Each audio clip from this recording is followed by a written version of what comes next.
बुरे वक्त में साथ देती है यह कहानी। एक फकीर देश में यात्रा के लिए निकला। रास्ते में जब चलते चलते रात हो गई तो वह एक व्यक्ति के घर में जाकर रुका। उसका नाम आनंद था। आनंद ने फकीर की खूब सेवा की और दूसरे दिन आनंद ने फकीर को उपहार देकर विदा किया। फकीर आनंद की सेवा से बहुत खुश हो गया था और उसे दुआएं देने लगा। भगवान करे तो दिनों दिन बढ़ता रहे। फकीर की बात सुनकर आनंद हंसने लगा और बोला, जो भी है यह भी नहीं रहेगा। फकीर आनंद की तरफ देखता रह गया और वहां से चला गया। कुछ सालों बाद फकीर फिर आनंद के घर आया और देखा कि उसका सारा धन, सारी संपत्ति, सब कुछ खत्म हो गया है। पता चला कि वह अब गांव के किसी बड़े जमींदार के घर नौकरी करता है। वह गांव फकीर आनंद से मिलने गया और आनंद ने धन के अभाव में भी फकीर का स्वागत किया। झोपड़ी में फटी चटाई पर उसे बिठाया और जो उसके पास सूखी रोटी रखी थी वह उसे खाने के लिए दी। और दूसरे दिन जाते समय फकीर की आंखों में आंसू थे। फकीर कहने लगा, हे भगवान, यह तूने क्या किया? आनंद फिर हंसा और कहने लगा, इसमें दुखी होने वाली क्या बात है?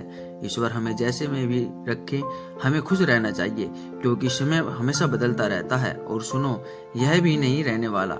फकीर सोचने लगा, मैं तो केवल भेष से फकीर हूँ, लेकिन सच्चा फकीर तो तू है आनंद। कुछ वर्षों बाद फकीर फिर यात्रा पर निकला और जब आनंद से मिला तो देखकर हैरान रह गया। उसने देखा, नहीं तो अब तो आनंद जमींदारों का भी जमींदार बन गया है। उसे मालूम हुआ कि जो जमींदार के यहाँ आनंद नौकरी करता था उसकी कोई संतान नहीं थी। मरते समय उस जमींदार ने अपनी पूरी संपत्ति आनंद के नाम कर दी थी। फकीर बहुत खुश हो गया था। उसने आनंद से कहा, अच्छा हुआ वह जमाना गुजर गया, भगवान करे अब तू ऐसा ही बना रहे। आनंद फिर से हंसा और कहा, फकीर, अभी भी तेरी नादानी बनी हुई है। फकीर ने पूछा, क्या यह भी नहीं रहने वाला? आनंद ने कहा, हाँ, या तो यह चला जाएगा या तो इसका अपना मानने वाला चला जाएगा। यहाँ पर कुछ भी हमेशा रहने वाला नहीं है, और अगर कोई चीज शाश्वत है तो वह है हमारी आत्मा, वह है हमारा मन की शांति, सुकून, और बाकी जो भी कुछ है वह हमेशा रह ही नहीं सकता। फकीर ने आनंद की बातों को बहुत ध्यान से सुना और वापस चला गया। कुछ समय बाद फकीर जब उस गांव से गुजरा, उसने देखा वहां आनंद का महल तो है, लेकिन उसमें आनंद नहीं है। उसमें पक्षी रह रहे हैं, क्योंकि आनंद अब इस दुनिया में नहीं था, उसकी मृत्यु हो चुकी थी। वह फकीर सोचता है कि यह इंसान जिंदगी भर कितना दौड़ता भागता रहता है, रोता रहता है, दुखी होता रहता है।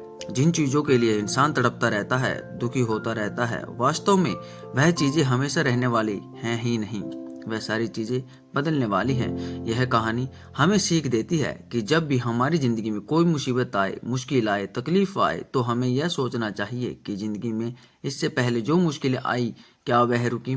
क्या वह हमेशा के लिए थी? जैसे वह मुश्किलें हमेशा के लिए नहीं थी, वैसे यह मुश्किल भी आकर चली जाएगी, यह भी हमेशा रहने वाली नहीं है।